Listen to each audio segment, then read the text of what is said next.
반갑습니다. 심리학당입니다. 행복하시죠? 네, 꼭 행복하셔야 됩니다. 요즘 들어서 인간관계가 너무 힘들다는 분들이 많으세요. 그래서 사람들을 만날 때 과도하게 긴장하게 되고, 또 상대가 무엇인가 요구했을 때, 또 아니면 무례한 것을 했을 때, 그때 아무 말 못하고 그냥 당하기만 하고, 그러고 돌아와서는 후회하고, 괴로워하고, 또 아파하는 그런 관계들이 계속 반복된다고 많은 분들이 이야기하십니다. 저는 행복하면 사실은 혼자 있는 것, 고독이 정말 나를 행복하게 해주고 나를 발전시킨다. 이렇게 주장을 하지만 인간관계, 우리가 무조건 안 할 순 없잖아요. 직장 생활도 해야 되고 또 가족 관계도 그렇고 또 아니면 뭐 친구 관계 너무너무 중요하죠. 그래서 오늘은 여러분들과 알아볼 것은 왜 내가 계속 인간관계에 실패하는가? 속칭 호구의 심리학입니다. 네, 정말 착하게만 대했을 뿐인데 어느 순간에 호구가 된 그런 경험들이 다들 있으실 거예요. 인간관계에서 항상 손해보고 또 배려하고 뭐 이러는데 이 문제는 결국 상대의 문제가 아니라 내가 일정한 심리적 패턴이 있기 때문에 그러한 일들이 반복되는 겁니다. 그러니까 그 사람과 나와의 관계의 문제보다 먼저 내가 일정한 심리적 패턴이 있구나. 그것 때문에 나는 사람을 만날 때 자꾸 긴장하게 되고 퍼주게 되고 배려하게 되고 결국에는 호구가 되는구나. 이렇게 인지하셔야 돼요. 아셨죠? 네, 무조건 관계가 힘들다라고 해서 상대를 원망하거나 탓하면 그건 옳은 방식이 아닙니다. 그러면 이 근본적으로 내가 왜 이 호구가 되는 이 심리 상태에 빠지냐? 그것은 세 가지 원인으로 우리가 압축할 수 있습니다. 첫 번째는 착한 사람 컴플렉스예요. 두 번째는 경계 설정에 실패하는 경우입니다. 세 번째는 인종 욕구와 자존감의 결핍 때문에 그렇습니다. 자, 착한 사람 컴플렉스요. 자, 이거 우리나라 사람들 아주 착한 사람 못 돼서 환장들 합니다, 정말. 너무 싫어요, 전 이거. 인간의 본성은 동물입니다. 네, 뭐 신이 인간을 만들었다. 그래서 정말 인간 안에는 어떤 정말 참나, 좋은 신성, 뭐 이런 게 있다라고 이야기는 하지만 실제로 진화론적으로 봤을 때는 우리는 동물에 더 가깝습니다. 그렇기 때문에 인간 본성이 착할 수는 없어요. 근데 우리나라 사람들 특히나 착한 척 하려고 너무 노력합니다. 그래서 전체적으로 무슨 일이 벌어지냐면 싫은 말을 못해요. 그리고 앞에서는 괜찮은 척하고 양보합니다. 근데 이거 왜 그럴까요? 국가 전체, 사회 전체가 그런 것도 있지만 개개인으로 봤을 때는 어린 시절 인정받기 위해서 착한 아이가 되었던 경험들을 다 가지고 있습니다. 그러니까 우리는 어린아이가 엄마 말 잘 듣고 아빠 말 잘 듣고 선생님 말 잘 듣고 그래야 예쁜 아이고 착한 아이로 인정해 줬습니다. 문제는 이런 상황이 계속 반복되면서 아이가 성장하면서 어떤 경험을 무의식적으로 갖게 되냐면 사람과 사람 사이에서 갈등이 생긴다. 이것은 나쁜 것이라고 인식하게 돼요. 그래서 그 심리 상태가 성인이 돼도 계속 반복적으로 작동하게 됩니다. 그래서 결국 갈등은 나쁜 것이니까 내가 이것을 피하기 위해서 잠깐 손해보지 뭐 이러면서 자신을 희생하면서 좋은 사람이라는 이미지를 얻고 거기에 스스로 갇히게 되는 겁니다. 그래서 사실은 생각해 봐야 돼요. 인간 본성이 제가 나쁘다, 동물에 가깝다, 뭐 이렇게 이야기했다고 하더라도 우리는 사실은 착한 거, 예의 바른 거는 지향해야죠. 그죠? 우리 본성이 동물이니까 막 살아야 돼. 이건 아닙니다. 그렇다면 우리가 꼭 기억해야 될 건 뭐냐? 착한 것과 호구, 바보는 다르다. 그죠? 그리고 배려는 나의 선택이지 배려가 의무가 될 순 없다. 이걸 꼭 기억하셔야 돼요. 아셨죠? 다시 한번 착한 것과 호구, 바보는 다르다. 그 다음에 배려는 나의 선택이다. 그러니까 배려가 책임, 의무가 될 수는 없다. 아셨죠? 자, 그 다음에 두 번째, 경계 설정에 실패한 경우에 우리가 호구가 될 확률이 높아집니다. 타인과의 경계가 불분명한 사람이 있어요. 이러면 이게 이제 무슨 일이 벌어지냐면 내 책임이 아닌 일에도 내가 책임을 지려고 해요. 그리고 결국에 그 모든 것들을 내가 다 떠맡게 됩니다. 그래서 이런 사람들은 어떤 말들을 많이 하냐면, 실제로 상담을 하다 보면 거절하기가 미안해서 또 어떻게 거절할지 모르겠어요, 뭐 이런 말들을 많이 합니다. 물론 이런 분들이 공감력이 뛰어나고 마음이 따뜻하고 그런 특징을 갖고 있기는 합니다. 그러나 이것이 스스로를 괴롭힌다면 이거는 교정해야 됩니다. 자, 정말 좋은 관계는 뭘까요? 거리가 유지가 되는 겁니다. 합쳐지는 거 좋은 관계 아니에요. 너와 내가 구별이 돼야 됩니다. 그래서 아주 유명한 명언이 있습니다. 좋은 이웃은 적당한 담이 만든다. 네, 좋은 이웃이라고 해서 담 없이 막 이 집 저 집 왔다 갔다 하고 막 뭐 음식 나눠 먹고 뭐 그 집에 무슨 일 있으면 뛰어가고, 이게 좋은 이웃이 아니에요. 진짜 좋은 이웃의 기본 조건은 담입니다. 적당한 담. 아셨죠? 그래서 내가 이 담을 쌓아야 됩니다. 그래서 이 정말 좋은 관계를 유지하기 위해서 거리감을 유지하는 그런 연습이 필요합니다. 그래서 혼자서 연습을 좀 해보세요. 어떤 걸요? 그건 내가 도와줄 수 없는 일이야. 그건 내가 도와줄 수 없는 일이야. 그럼 뭐예요? 그건 네 일이야. 아니면 내가 못 도와주니까 다른 사람 누군가가 도와주겠지. 그러니까 그건 내 일은 아니야. 이렇게 거리감을 유지하시는 그런 말을 좀 연습을 하셨다가 해보세요.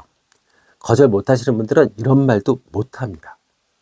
자, 또 있습니다. 세 번째, 인정 욕구와 자존감 결핍이에요. 남들이 나를 어떻게 생각할까? 이것에 지나치게 민감한 사람들이 있어요. 이런 사람들은 타인의 칭찬, 인정, 이것을 통해서 자신의 자존감을 유지하려는 경향성이 높습니다. 그러니까 결국에 어떻게 돼요? 다른 사람의 칭찬, 관심, 인정받으려면 내가 퍼줘야 돼요. 그래야 좋은 말 나오고 좋은 인상을 보여줄 수 있잖아요. 그러다 보니까 결국 이게 호구가 되는 겁니다. 또 반대로 인정받지 못할 경우에는 어떻게 될까요? 자존감이 무너지게 되죠. 그래서 감정이 분노, 슬픔, 자기 비난 이렇게 이어집니다. 그죠? 그래서 여기서는 꼭 기억하셔야 될 건 뭐냐면, 관계가 나를 증명하는 수단은 아니다.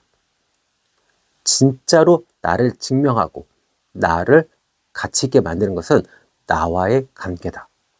아셨죠? 내가 나를 존중하고 내가 나를 괴롭히지 않는 것이 자존감을 지키고 자존감을 발전시키는 기본이지, 누군가가 칭찬해주고 누군가가 원하는 걸 해줘서 기분 좋아가지고 웃어주는 것에 내 자존감이 왔다 갔다 한다면 그것은 옳은 방식은 아니라는 거죠. 아셨죠? 자, 그러면 구체적으로 우리 호구에서 벗어날 수 있는 5가지 책략, 네, 그것 좀 알아보자고요. 5가지 전략이요. 자, 매번 손해만 봤다? 그러면 이제 어떻게 해야 되느냐? 첫 번째, 내가 하는 반복적인 패턴, 이거를 좀 자각해 보자고요. 나는 어떤 상황에 끌려가는가? 나는 어떤 상황에서 싫다는 말을 하지 못하는가? 자문해 보셔야 돼요. 이것을 하루가 끝난 다음에 인간관계에서 내가 참았던 것을 메모해 보세요. 네. 근데 여기서 중요한 건 뭐냐면요, 상대방의 말이나 행동에 포커스를 맞추면 안 돼요. 나의 감정 반응, 이것을 기록하는 겁니다.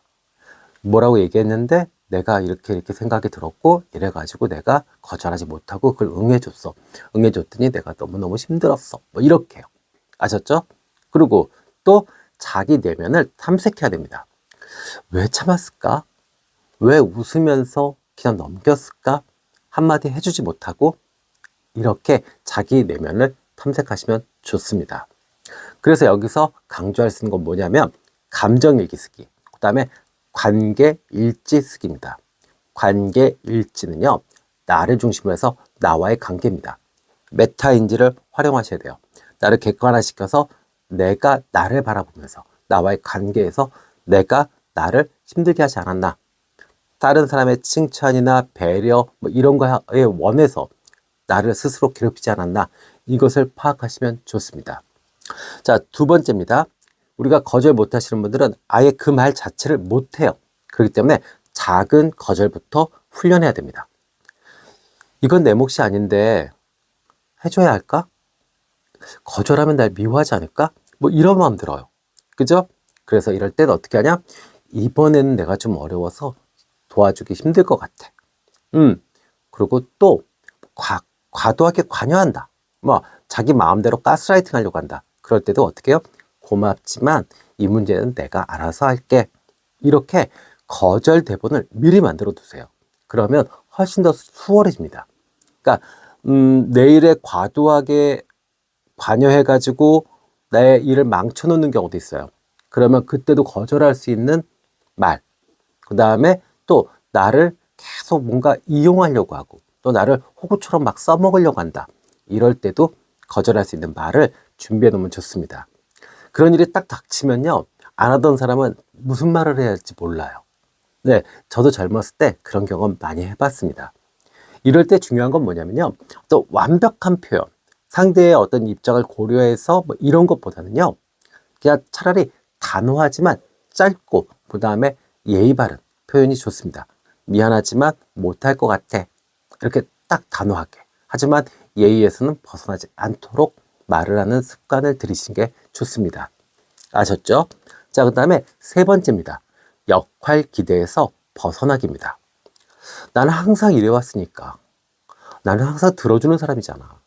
이걸 본인이 역할 롤을 잡아요. 그래서 마치 연극 배우처럼 그 역에 충실합니다. 그래서 괴로운 거예요. 그래서 힘든 겁니다. 그래서 제발 좋은 사람 역할을 내려놓으세요. 역할에 충실하지 마시고요. 내 진짜 감정에 충실하셔야 돼요. 그래서 이렇게 이야기하셔야죠.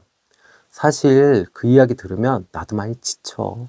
그리고 그 부탁은 내가 너무 부담이 되는데 좀 힘들겠다. 이렇게요. 인간관계는 꼭 기억하셔야 됩니다. 인간관계는 연극의 역할극이 아니에요. 실전이잖아요. 현실이잖아요. 내가 여기서 역할 롤을 잘못 잡으면 고스란히 그 피해나 힘든 것은 내가 다 경험하고 겪어야 돼요. 그걸 왜 해요? 거절하면 될 일인데요. 아셨죠? 자, 그 다음에 네 번째입니다. 심리적 경계를 설정하는 것. 이것을 훈련해 보셔야 돼요. 이거 잘 안 되는 경우가 많습니다. 그래서 제일 많이 써야 될 단어는 뭐냐면 책임이에요. 그래서 이건 내 책임이 아닌 것 같은데 이렇게요. 또 감정입니다. 그래서 이 일에 감정에 끌려가지 말아야 돼요. 그래서 명확한 기준을 세우는 게 좋죠. 그래서 상대의 감정에 공감은 하지만 감정이입까지는 할 필요는 없어요. 그래서 내가 힘들면 거절하고 또 그 사람의 감정을 내가 책임질 필요도 없습니다. 그래서 네가 힘든 건 이해하지만 나도 지금 너무 힘들어. 이렇게 경계를 설정하고 그리고 상대의 감정은 공감은 하지만 감정이입까지 들어가서 함께 그 감정의 바다에 허우적거릴 필요는 없습니다. 아셨죠? 네. 자, 그 다음에 건강한 관계. 다섯 번째예요. 건강한 관계를 스스로 선택하는 겁니다. 관계를 맺을 때마다 내가 소모되는 것 같고 지치는 것 같고 막 번아웃 되고 그래요. 그러면 이 관계는 지속해야 되나요? 하지 말아야죠. 그래서 항상 자문하셔야 돼요. 이 관계가 나를 지지해 주는가? 이 관계를 통해서 나는 궁극적으로 성장하고 발전하는가? 만난 후에도 체크하셔야 됩니다. 기분이 좋은가? 지치지는 않았나? 죄책감은 없나? 억울한 감정은 없나? 또 상대가 나를 존중하는가? 뭐 이런 것들을 다 체크해 보세요. 그래서 만약에 감정 소모만 있고 그리고 어떤 건강하지 못한 관계가 계속 반복된다면 그런 관계는 멀리 하시고 끊어내는 게 맞습니다. 아셨죠? 네. 자, 진정한 행복과 성장은 홀로 있을 때, 고독할 때 이루어지는 경우가 많습니다. 허나 홀로 있을 때 내가 나 스스로를 반성하고 또 어떤 기준을 만들려고 하면 인간관계에서의 어떤 경험 또 어떤 배움을 통해서 그것이 가능할 수 있어요. 그냥 나 혼자 있으면 그냥 동물에 가깝습니다. 내 마음대로 하면 되죠, 뭐. 근데 나 혼자 있으면서 내가 나를 갈고 닦고 나를 존중하고 이런 것들은 타인의 인간관계를 통해서 우리가 배운 것을 다시 갖고 들어와서 훈련하고 연습하는 과정이 필요한 겁니다. 그렇기 때문에 무조건 인간관계를 멀리 하시는 것도 옳은 방식은 아니죠. 그래서 항상 건강하게 그런데 이 인간관계에서 가장 중요한 거, 기억하셔야 될 것은 나와의 관계입니다. 누구를 만나더라도, 사랑을 하더라도, 부부관계를 유지하더라도, 직장생활을 하더라도, 친구를 만나더라도 나와의 관계가 먼저입니다. 그래서 타인이 나를 너무 괴롭힌다. 그러면 그것을 메타인지로 좀 확인하셔서 이 관계에서는 내가 많이 소모되고 내가 호구가 되고 있구나.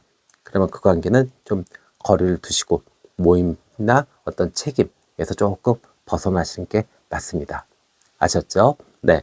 참 인간관계 어려운 세상입니다. 그래도 우리 해야죠. 아셨죠? 네.